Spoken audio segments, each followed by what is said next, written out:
Welcome back, high school hockey fans, for the final edition of 2019, This Week in Wisconsin Prep Hockey. I'm Mike Hammett. My esteemed colleagues of Burglar Jr., Dell Scanlon, and Trasher, all along to finish off 2019 and bring 2020 to you here. But we're going to get to a couple other things. We'll get to the usual stuff shortly, as we've got your polls, we got players of the week, and we got many things we'll talk about. But right now, Trasher has a guest for us that he would like to spend a few minutes with. And Trasher, we are all ears. Go ahead. All right, thanks, MJ. Tonight we have John Welsch, the head coach of the Fond du Lac Springs Ledgers in his second year. Welcome, Coach. Merry Christmas and Happy New Year to you. Yes, Merry Christmas and Happy New Year to you guys as well. And thanks for having me. And again, if I could tell you one more time, thanks for you and all your staff for promoting the great state of Wisconsin high school hockey. Well, asset, I think, for all of us. Yeah, thank you. We appreciate that. We've been in the business for about 18 or 19 years now, and we do it because we love hockey, and we thought that the hockey players and fans and teams and coaches were getting short shrift compared to a lot of the other sports, and we'll blame it on Burglar. He's the one that kind of hooked us up and got us going here, and we've been doing it for a long time. But if we didn't love doing it, we definitely wouldn't do it. But let's get to some hockey. Fond du Lac Springs Ledgers. Last year, you had kind of a tough year, even though you played basically 500 hockey. You lost in the sectional final to USM. What has been the difference between last year and this year? I mean, last year you won 13 games, and this year you're already 11-0-1. Tell me a little bit about that. Sure. I would say, number one, we're blessed with quite a group of kids here that's been an awful lot of time together in the rink growing up in the Fond du Lac youth program, where we actually, as coaches and kids, we spend an awful lot of time on balance, agility, edge work. As a result, we're starting to see some of the dividends that these things pay. We've got quite a skilled group of skaters, and when kids find out that they can skate that well, it's certainly a lot easier to stick handle. It's a lot easier to pass, shoot, check, or anything involved in hockey. And in fact, we still spend maybe 10 to 12 minutes a day, every day, on those types of little fundamentals. So we have this group that has come through, some 02, 03 birth year kids that can really play, and they love to play. That's another thing. They're at the rink constantly or doing other things to better their game. I think number two, we have quite a smart group of kids in our ranks this year. We have 19 out of 29 kids that are actually on the honor roll or high honor roll. And I think that translates into a little bit better hockey or some of the higher end things we'd like to teach too. Number three, we're much better in goal this year. We have a kid, Hayden Rising, who's a freshman goalie. I think you may have seen him. He's good size. He's got a great attitude, great mindset, and we've got real good confidence in him back there. And I think that can get us going a little bit more offensively when he is a good backstop for us. Number three, I think, we really have a real team effort, whether we got Big Kate Sabo blocking shots, Max Vandeslunt getting, a game winner in overtime at the JRM tourney, Dane Dianovich getting physical at the right time and winning the dirty areas of the ice, Levi Post, Caden Blank, Levi Deering winning puck battles or D-zone assignments.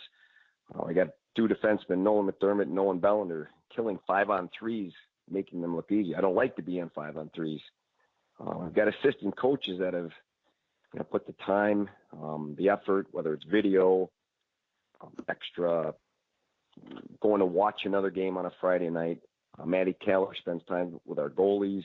Joe Kent spends all kinds of coaching time on video and or cheering up the kids. Tim Pickett's been with these kids since they've been, I'd say 3 years old. And Scotty Pavelio's been an assistant with the Springs here for almost 15 years. He has notebooks on teams that are older than the kids right now. He'll pull out an old notebook and say, okay, here's what they're going to do. And the eyes turn and look because he's right 99% of the time. We're finding some success with through the other kids offensively as well, which, we can talk about that in a little bit too. So I think those 4 or 5 things kind of get us off to a pretty good start. By the way, the math involved here, the first 24 are really scrimmages, as we all know. So when the season starts February 20th, I hope that we are ready to go, and we try to put together as hard of a schedule as we can, because I think the harder you can push the kids and test them at the right times and right spots, win or lose, 5-4 games good for everybody. I think you see most of that on our schedule. Most of our teams, or many of the teams we try to play, are at least in the top 6 of either division. And it's the meat of the schedule is coming up right now. All right. So far, the only blemish on your schedule really is the 0-0 tie with Arrowhead in early December. You've had some solid wins. You beat Onalaska, who was, I think, a preseason top 6. KMMO is historically pretty tough. You beat them twice. Homestead is Homestead. Tony Navarre is a good coach. He's got some good talent over there. You beat them. And probably much to Coach John Schubert's chagrin, you beat Fond du Lac twice this year, and you also took care of Pines, who was number 2 in D2. So, I mean, it's not like you got a cupcake schedule going so far this year, Coach. No, and coming up this weekend, we have U schools. We've got Marquette. We've got Neenah in the near future. And then, of course, we have a date with Green Bay Notre Dame at the end of the season. So we, again, try to put together what tough a schedule as we can, and then let the kids take it from there. So that is correct. Yeah, you are in the Badgerland, and you're currently tied for first with Fond du Lac by points. I think you each have 6 points, even though you're 3-0, they're 3-1. Most likely it's going to be a 3-team race between you, Fondy, and Neenah, Hortonville, Menasha, maybe even Waupun. They might sneak in there. They always kind of sneak in. So, what's that conference race like for you? I think you summed it up perfectly. I think it's probably a 3-team race, and Waupun is always tough to play, whether it's there at their rink in Waupun or our big sheet of ice in Fond du Lac. They always give us fits. And I think a lot of times it has to do with these kids have played together and they know each other with summer camps and other fall leagues and things like that. So there's a pretty higher level of competition when we get to those teams. But I would say between Neenah, Fondy, and ourselves, that's probably the 3-team race, with Waupun being the dark horse out there. Well, we all know that your regular schedule is for conference is just for seeding purposes for the tournament. And historically, Correct. the conference tournament has been pretty much a crapshoot. We love going down and covering that tournament because it doesn't generally go the way you think it's going to. That is correct. I do believe that the season winner of the conference has not won the tournament. There's usually another team that sneaks in, whether it's the 2nd or 3rd place team or the 6th or 7th place team has a say in the tournament. That's one of the beautiful things I think about our Badgerland Conference. We play each other once, we get the schedule across the state, and then we come together for a tournament. I think that's a great format for a conference.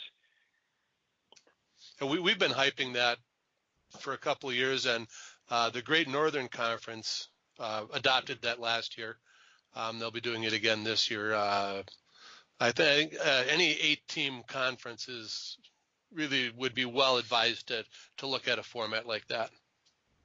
Yes, agreed. It's an excellent format. Very happy with it. All right, John. So talked a little bit about your team. You got a couple kids that have played. Zach, your son, graduated, and now Brady's playing this year. He's the leading scorer. What's it like coaching your kids? I mean, are you tough on them? Are you easy on them? How does that work for you? You may want to get him on the phone and let him answer that question for the truth. But I mean, I like to think I'm fair and equal to all the other kids, as I am with my own son, whether it was Johnny, Zach, or Brady. I mean, they put pretty high expectations of themselves. and I let them take it from there. If you want help with a piece of the game, away we go. There are, whether Brady's success, he'll be the first one to tell you, is not just due to Brady being on the ice by himself. I mean, he's playing with two kids that he's played with since he was 3 or 4 years old, and Connor McLaughlin and Noah Pickert. And I'll bet between those three, if there's a goal scored, a lot of times all three of those kids have touched the puck. You throw in Mitch Hiddle, Calvin Grass, and again, Brady's got himself surrounded by a real good group. I don't want to say I'm hard on him at all. Maybe he can tell me after the podcast whether that's true or not. I'm not sure I'm hard on any of the kids. I like to try to be a more up-tempo, positive coach when I can be, and I think I'm pretty good at that and getting good results. Not that I can't get a little bit old school every now and then, as I'm sure many of them would tell you. I think I find a little bit better result by just kind of pushing the positive end of things. Yeah, I could be totally pushing wrong. them more out of their comfort zone, maybe. Yeah, but pushing them out of the comfort zone, but making them feel good. We had a situation just recently, 0-2 after one period. Wasn't such a great start, and went up to one of the kids and said, "You know what? Don't worry about it. Shake it off. Go show them you're the best kid in the tournament." And did that. On the other end, I had to go to another player and say, "You know what? I think you got more than what you just showed." 2 goals later, I think I had a smile on his face. So, whether or not it's me or some of the other assistant coaches working with the kids and just trying to, push the right button sometimes and getting the kids to respond. I mean, for those of you that are coaches out there or teachers, I mean, it's a real interesting dynamic in the teenage world that we live in 5 or 6 days a week. So I'm still learning at that, by the way. I'm not by any means a perfectionist at this thing, but I'm still trying to learn. So, maybe that has something to do with some of our success lately. We also try to, take it 1 week at a time, and even I'll break it down to 1 period at a time. Then we'll break it down to 1 shift at a time, or even 1 face-off.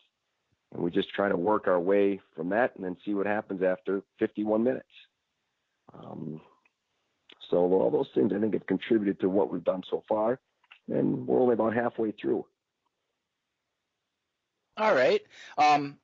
That's kind of the impression I've got from the few times that I've talked to you. It's you're pretty mellow, pretty easygoing. It doesn't seem like you get too excited unless you really need to. But that's every coach is different, right? And whatever works is good for you. And it has been for Fond du Lac Springs definitely this year so far. So let's move on to the idea or the kind of the topic that has been on most everybody's mind this year since the spring is the 2-division hockey.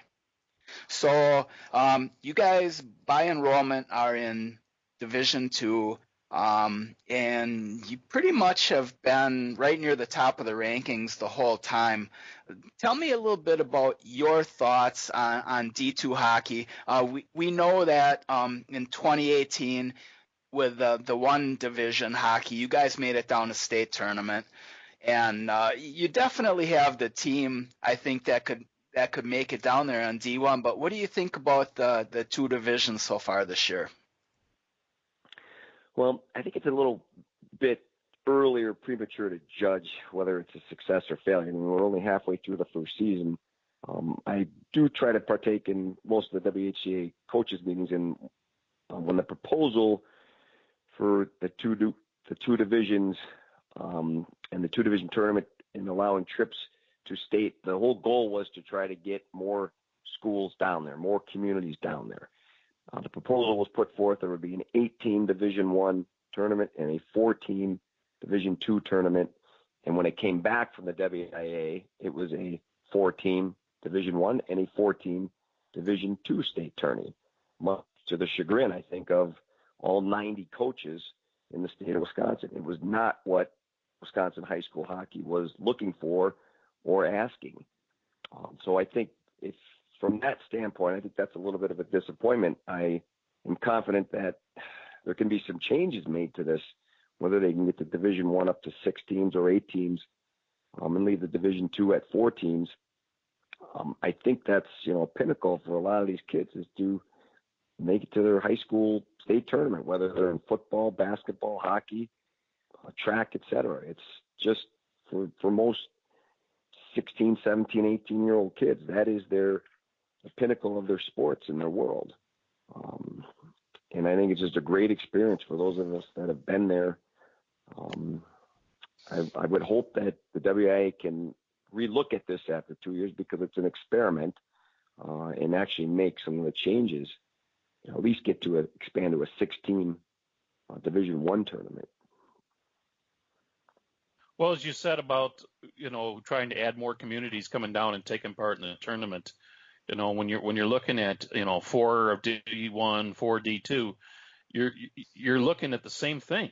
I mean, you're just breaking it down into 2 different divisions. You're not necessarily you may bring different teams down, but not necessarily the best Correct. teams. I would agree with you 100%. So that was somewhat of a defeat. I think that the WIA came back with a completely different proposal than WHCA was looking for. I wasn't exactly sure how that proposal got twisted a little bit, but I do know we've got some hardworking coaches trying to push for a little bit different format. And I know it's been discussed in terms of where this tournament should be played, and there's really one opinion, and there's probably a longer phone call to be made on a topic like that. But I think we need to get it right for the kids and the communities, first of all. So, there's nothing, John, there's nothing like a community that can get behind their team, and, we're going to state, and, all the excitement of it. And, Division II wise, you're looking at some of those smaller schools that say, hey, we got a chance at this now. Correct. There will be a couple new ones, I'm sure, this year, just through the format. But I think largely some of the Division I schools are going to be left with, the short end of the stick, with only 4 getting their shot, because deservedly there are, 6 to 8 teams. And you guys, I think, touched base on it with the way the sections were out in Division I. There's 1 or 2 sections that are, may have 2 teams that are legitimately top of the state, and only one's going to get through their section.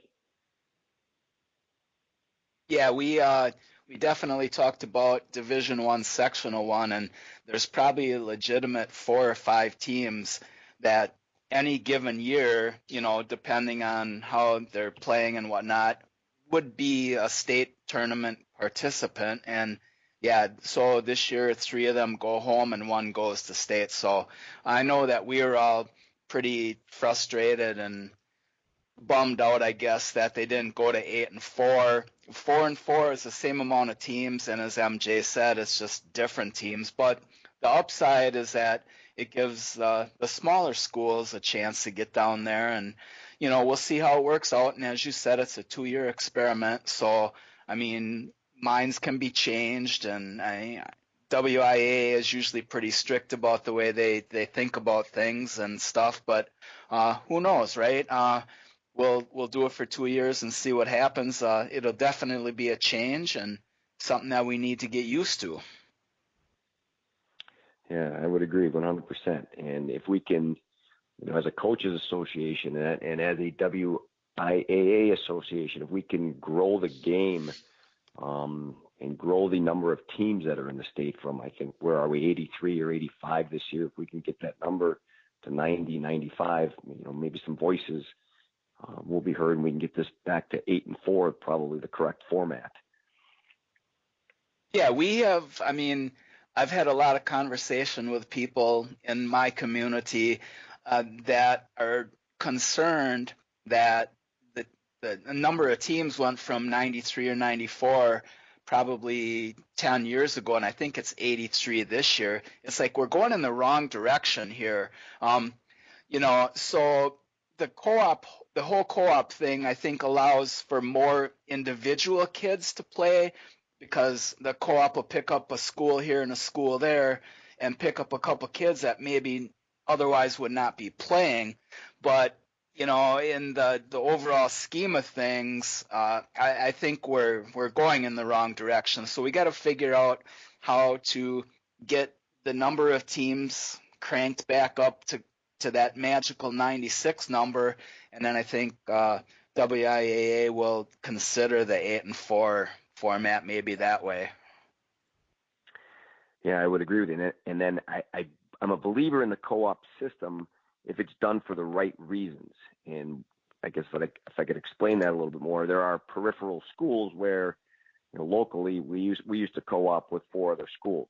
There was 1, maybe 2 children at those schools that were on our team, and they reached out to the school or to the St. Mary Springs Academy and say, hey, how can we get these kids on the ice and keep them playing? So no problem, we'll sign a co-op contract. So every year we'd have between 1 to 4 kids at most as part of the co-op, just so they could allow them to continue to play. And I don't know if schools look to build co-ops just to build a powerhouse. That would be the wrong reason to have co-ops. I think that takes away opportunity from other kids that would be able to play. So at some point, I don't know how, and I don't have the answers to these questions, if WIA has looked at it and said, hey, okay, you've got enough in your system. Can you guys amicably split into 2 teams? I don't know if that's down the line or who looks at that through the WIA. I'm not sure. But I don't like to see these powerhouses being built. I think that maybe why we're getting down to, is it 83, I think, Trasher, you mentioned, instead of building it back up. Yeah, I think there's a few different reasons. I think the feeder programs, the numbers at the mini mites and the mites and the learn to skates, I think are lower than they historically had been. And I think what we need to do is to build through the schools. We need to get the schools to get the kids involved. We need the high school coaches to get down into the youth programs and work with the programs a little bit more than they have been. I know that, that to me, that's a big thing. If you're a 5 or 6 or 7-year-old kid and all of a sudden here comes a high school coach and a couple of his players to watch a practice, that's a big deal. And I think we need more of that, John.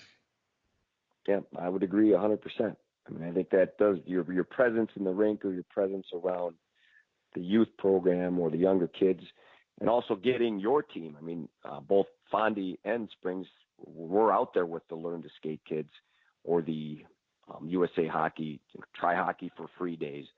And they love to see, and you hit it on the head there. You see these 16, 17-year-old kids in their hockey jersey, or the coach with his black jacket on, and the kid's face, they do light up. And I think that can increase the numbers in the youth level, which obviously can feed into the high school programs and hopefully create some more teams throughout the state.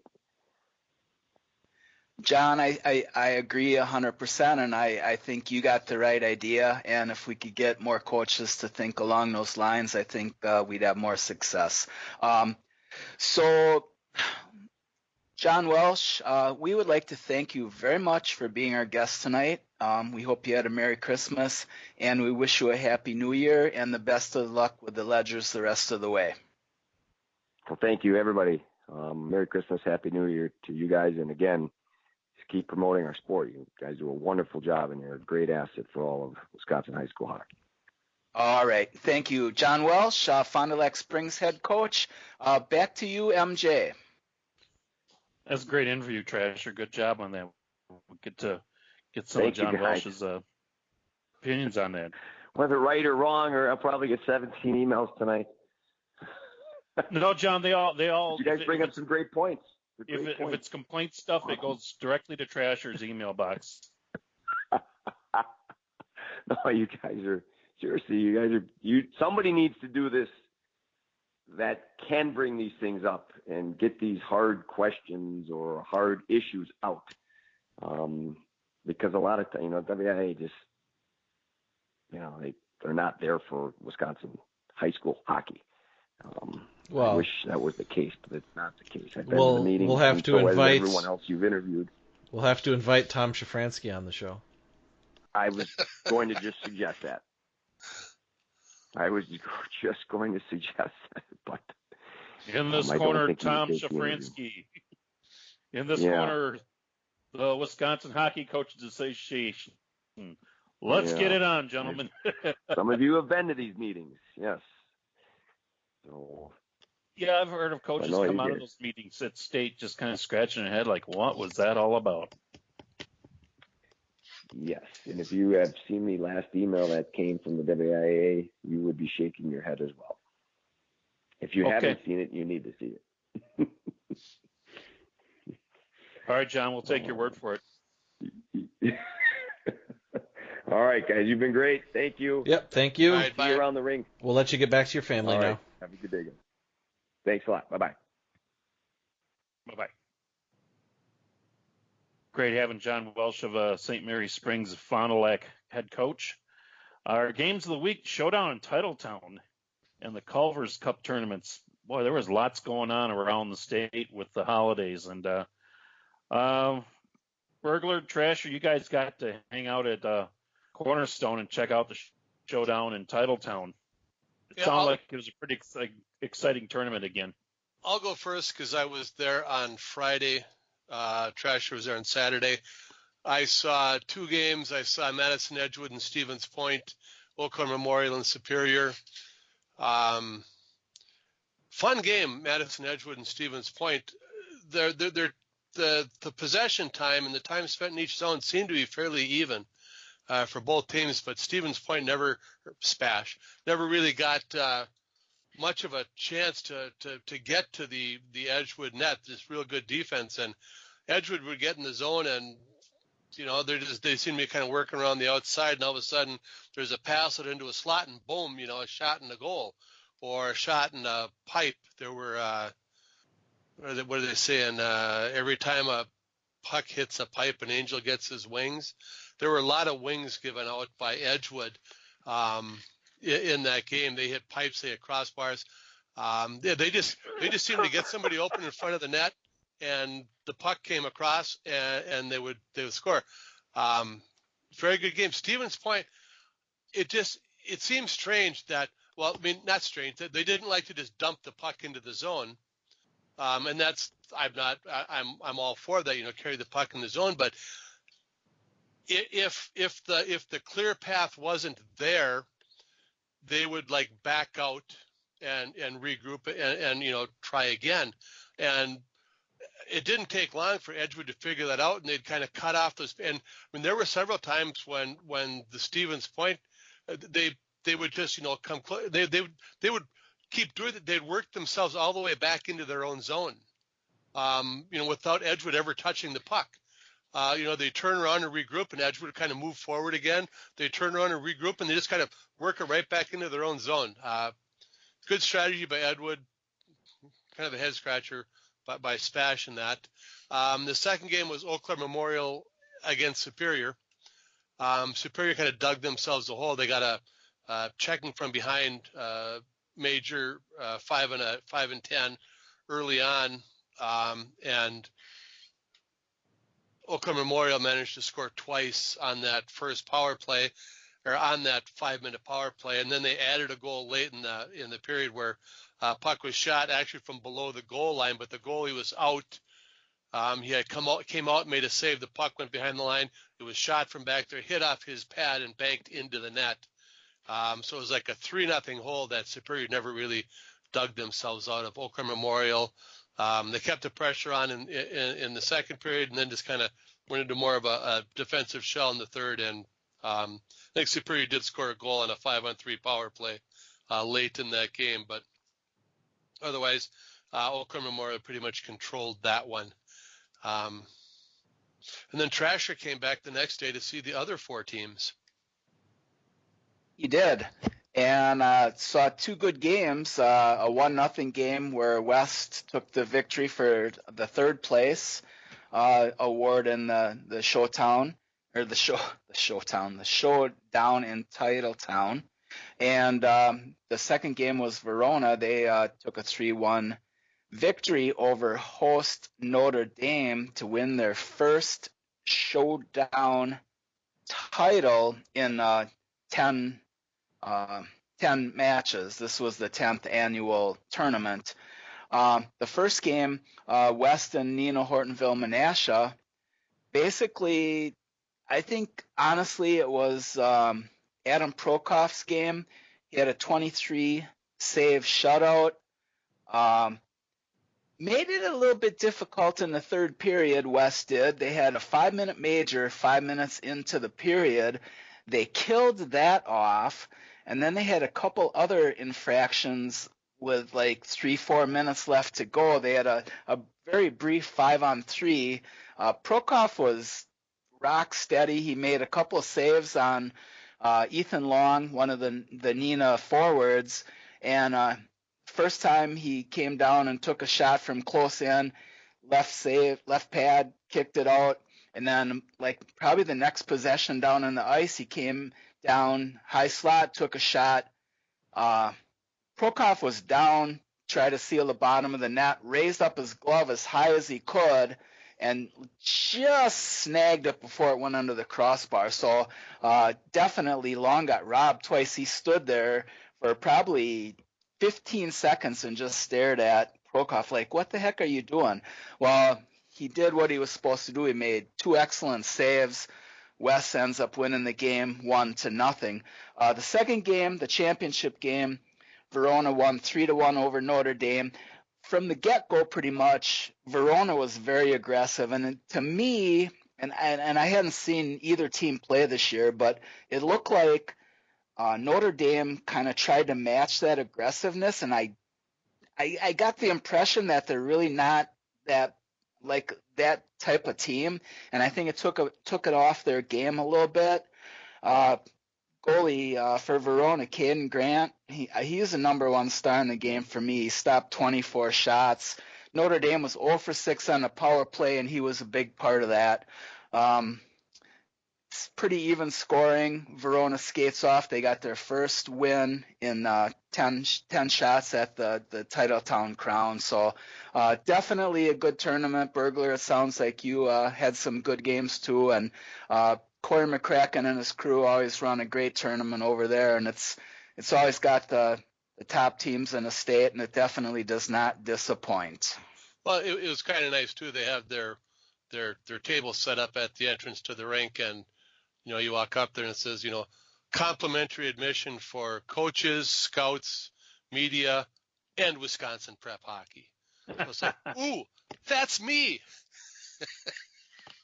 Trash will be here tomorrow. I didn't get a chance to see that because they weren't collecting by the time I got there. So it's like I walked up and I'm like, I was getting ready to go, hey, Wisconsin prep hockey, and there was nobody there. Nobody there. Right there when you walk. Yeah, that's awesome. But good thing, Michael. Yeah. It's a good thing they would have charged you double. Hey, they might have. That's a good tournament over there. For the session that I saw, the stands were probably 3/4 full. There was a good crowd. They were good natured. They weren't like a lot of booing and a lot of the bad attitudes that you see and stuff, and sometimes at games. And it was a good tournament, a good 2 games, 4 evenly matched teams, and for that particular day, the best teams won. All right, guys. Trasher, Bill, good job on reporting on the showdown in Titletown, probably one of the premier tournaments in the state of Wisconsin. Culver's Cup. Dell, you got to check in on that. Thanks, MJ. I did make it down to the Culver's Cup on Sunday morning and caught the 7th place game between Brookfield and Superior. This is a game that going into it, of course, both teams had lost their first 2 games in the tournament. Superior opened the tournament having to play St. Croix Valley. Lost, or I take that back. Brookfield had to play the Fusion and lost that game, and then they lost a high-scoring game on Saturday, 9-7 to Sioux Falls out of South Dakota. And Superior fell on Saturday to Onalaska, 7-3, and then we're playing Brookfield on Sunday morning. Superior ended up winning this game 8-2. Berger and Franta led the way, both having 3 points in the game for Superior. The one thing to take out of the weekend was Hadley Malcolmson for Brookfield. Out of the 10 points that Brookfield scored this weekend, the 10 goals, Hadley had 8 goals, 2 assists. And during that time, she also ended up picking up her 200th career point playing for Brookfield. But as I said, Superior's offense dominated this game in an 8-2 win. The next game was actually the third place game between the Cap City Cougars and the St. Croix Valley Fusion. And this was a game that the Fusion lost to Metro Lynx on Saturday 3-1, and the Cougars lost a 1-0 heartbreaker to the Wisconsin Valley Union Saturday, in which they gave up their first power play goal of the season, and that was the difference in the game, and a 1-0 loss to the Union. And as they went in to play the Fusion took a 1-0 lead on a power play to goal in the second period. Cougars tied it up in the third, and then went on to win it in overtime to 2-1 to take third place in the tournament. The consolation game was between, I got to remember I'm here, it was actually between the Sioux Falls, South Dakota team and the Onalaska Hilltoppers. And this was a game that Sioux Falls came in and they ran away with this game with a 6-2 win to win the consolation. But it was a game in which there was, some good speed shown by both teams, and Onalaska just was unable to put the puck into the net in this game. And then that brought us to our championship game between the Metro Lynx and Wisconsin Valley Union. And basically, as our headline reads on the Prep Hockey page, the Lynx denied Union Culver's Cup. And it was a game in which they won it 3-1, but they actually didn't really dominate the game, but they controlled the tempo of the game. And it's hard to dominate a game when you've got Bristol Cowden in the opposing net. And I believe that Junior's going to talk about her a little later in the podcast. And overall, it was just a great tournament. I guess all 8 teams are planning on being back for the Culver's Cup next year. And with that, I'm going to toss it back over to you, MJ. Thanks a lot, Del. Culver's Cup, one of those tournaments that they have during the holidays that are always pretty competitive as well.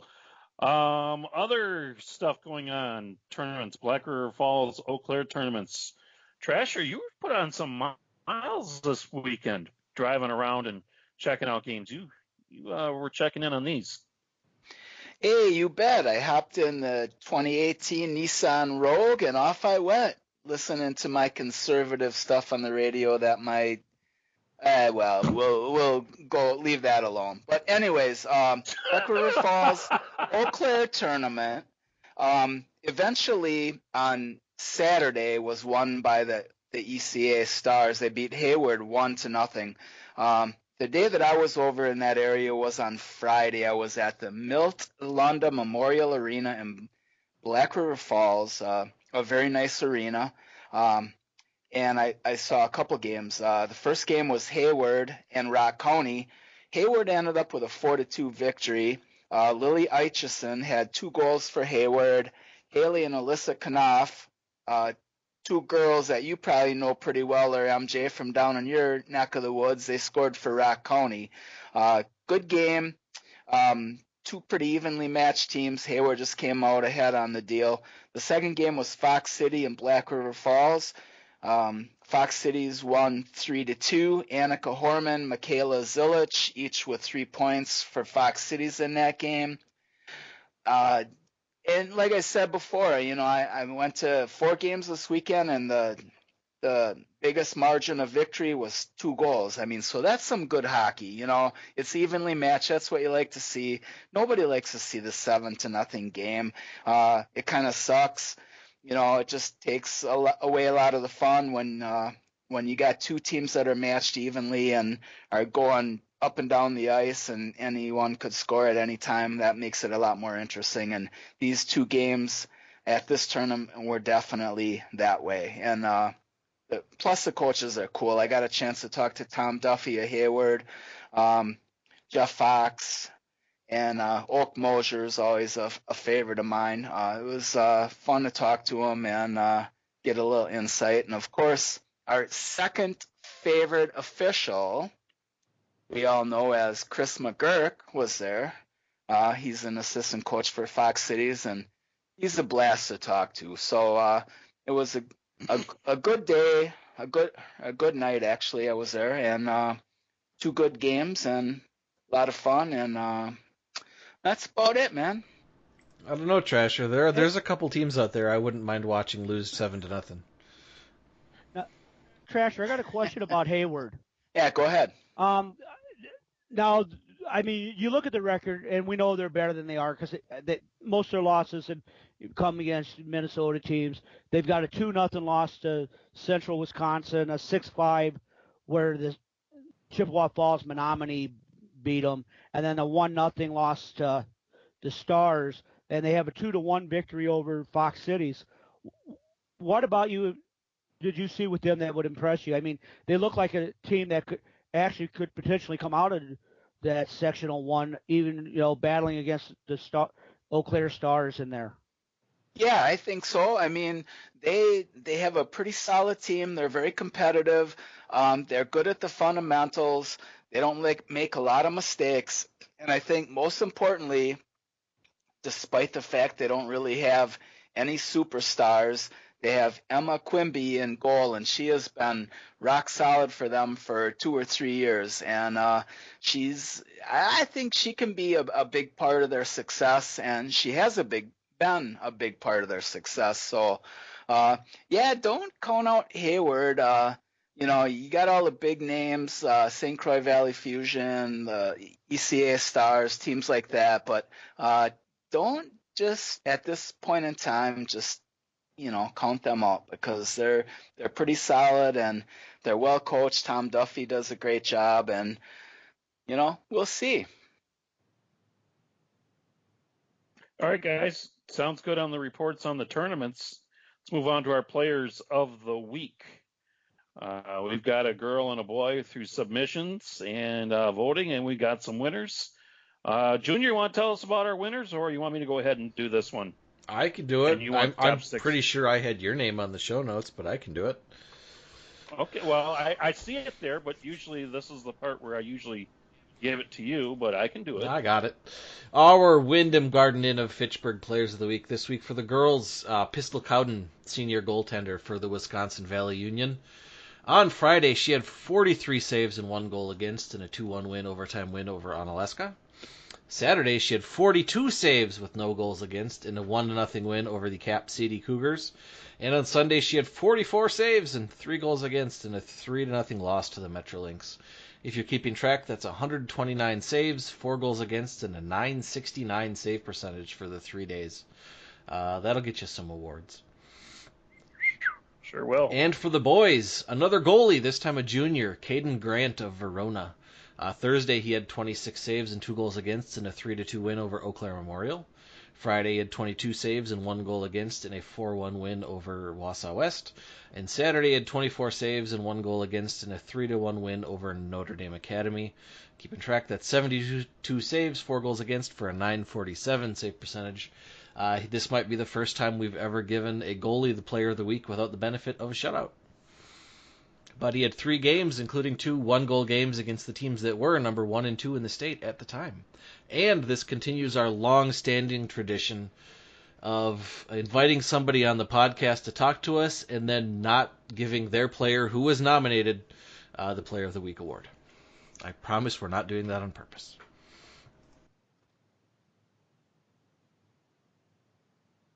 I look at those numbers of Caden Grant, what he put up, and holy moly. I mean, you look at most years, those are top 5 teams.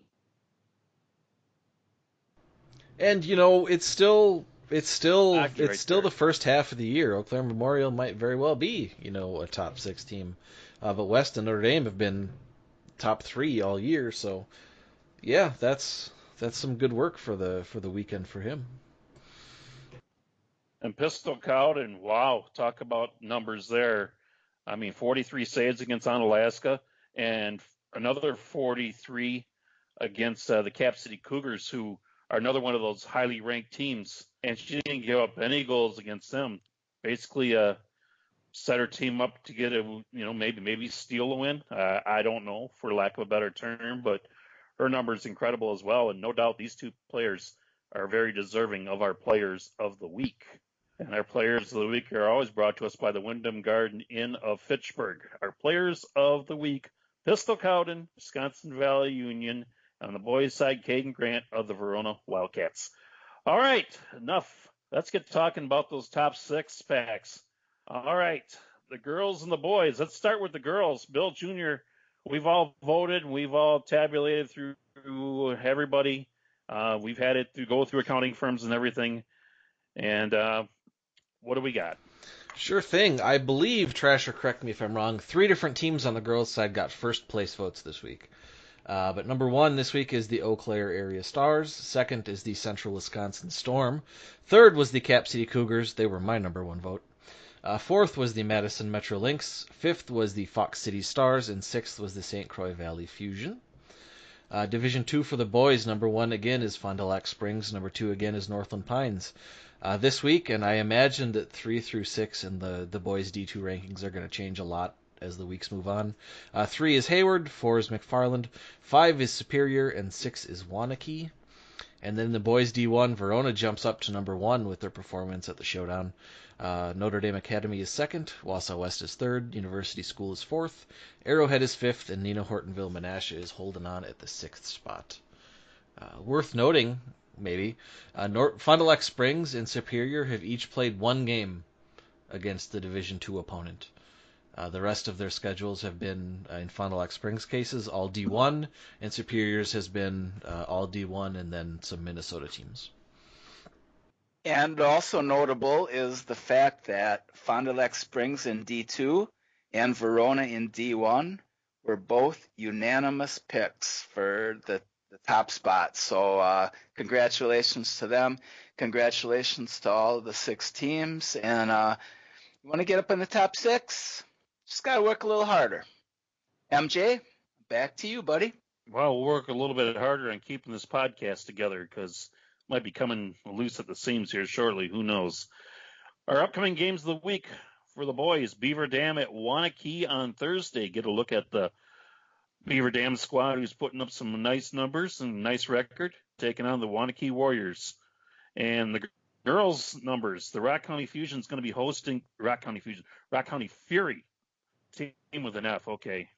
Rock County Fury will be hosting the Fond du Lac Warbirds on Saturday in Janesville. I'll be at that game and have pictures and story about that. So Beaver Dam and Waunakee Thursday, Saturday, Warbirds come down and take on the Rock County Fury. Okay, just to remind you, MJ, you'll be at the Beaver Dam Waunakee game also.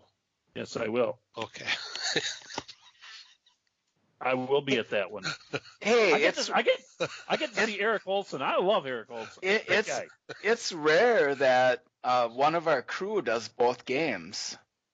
But I mean, we've all done it.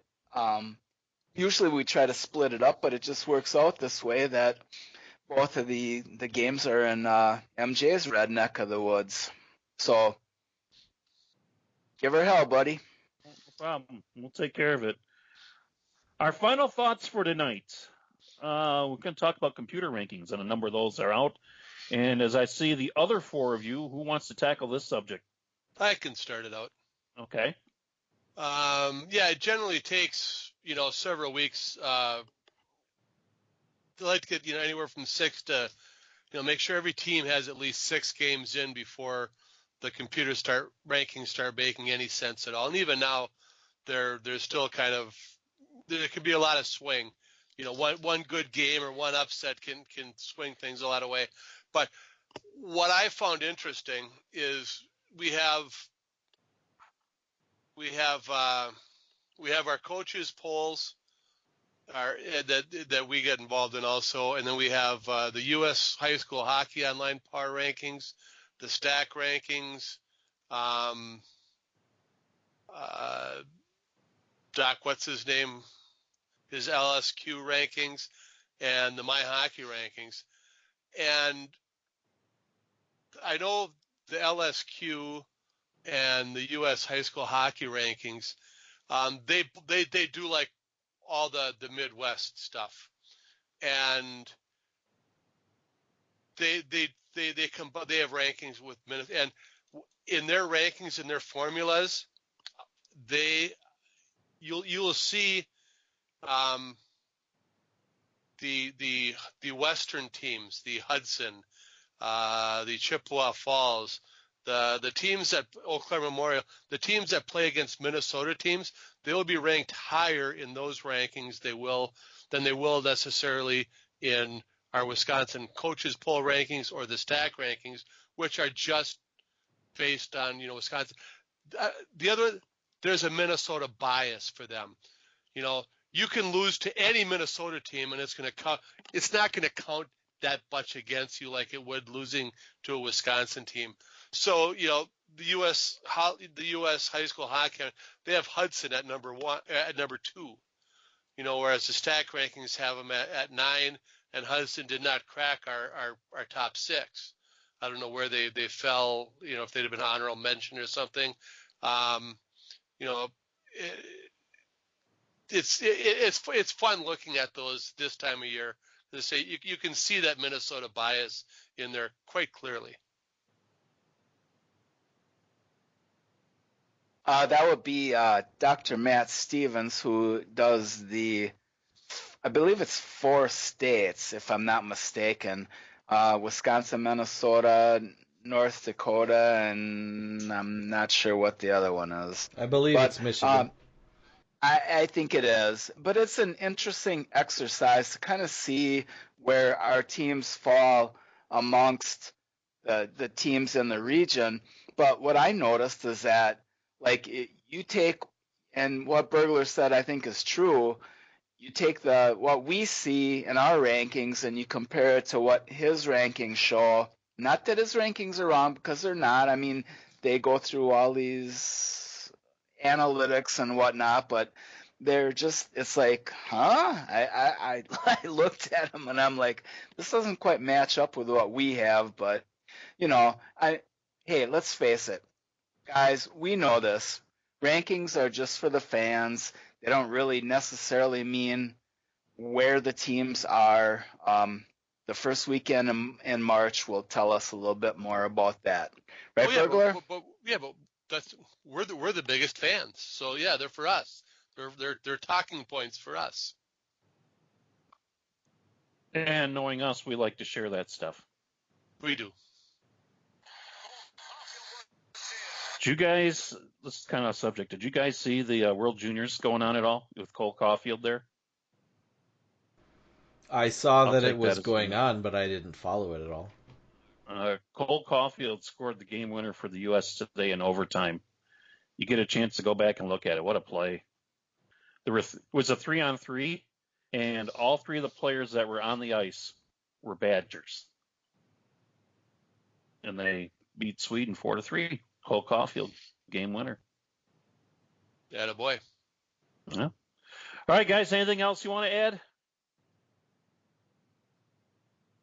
Nothing but blank stares at computers. They've been listening to us long enough. We'd probably just want to say thank you for following along this year. The season is halfway through, as we have kind of mentioned, and we'd like to wish you all a Merry Christmas, which has already happened. Happy Hanukkah, Happy Kwanzaa, Happy Festivus, and Happy New Year to everybody. And hopefully the year 2020 will be everything you hope it'll be. So. Oh, that's right. We missed last Monday. I think last Monday would have been that when we traditionally do the airing of grievances, wasn't it? Yes. Yes, last Monday was Festivus. Yeah, that's when we should have aired our grievances. No, Trasher usually does that before the season starts, so he got that over with. So We didn't need to do it on December 23rd. We air the grievances. If anything, we air them before we record this. I'll tell you that. And we missed, unless somebody's going to do a lot of writing tomorrow, we've missed all of the end of the decade lists. Where's our top 10 moments of the last decade on Wisconsin Prep Hockey? Where's our top 10 games of the week? I don't know, any clickbait thing you can think of. We didn't do any of that. Oh, our top 10 players of the last decade. Boy, there's some pretty good ones that come through. Yeah, but those decade ratings are like way overrated, so we don't worry come on. We don't worry about minutia like that. Yeski Betancourt as shortstop for the Brewers. Where's Orlando Arcia when you need him, right? Do you mean the worst qualifying hitter in baseball? Yeah, but a middling fielder. Picking out at a pitch that bounced in front of the plate. Yeah, well. All right, let's wrap her up, boys. Get us out of here, MJ.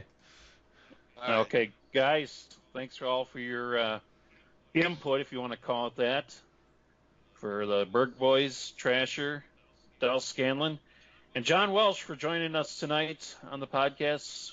We thank you, the listener. For the guys, we'll see you in 2020. Been listening to This Week in Wisconsin Prep Hockey.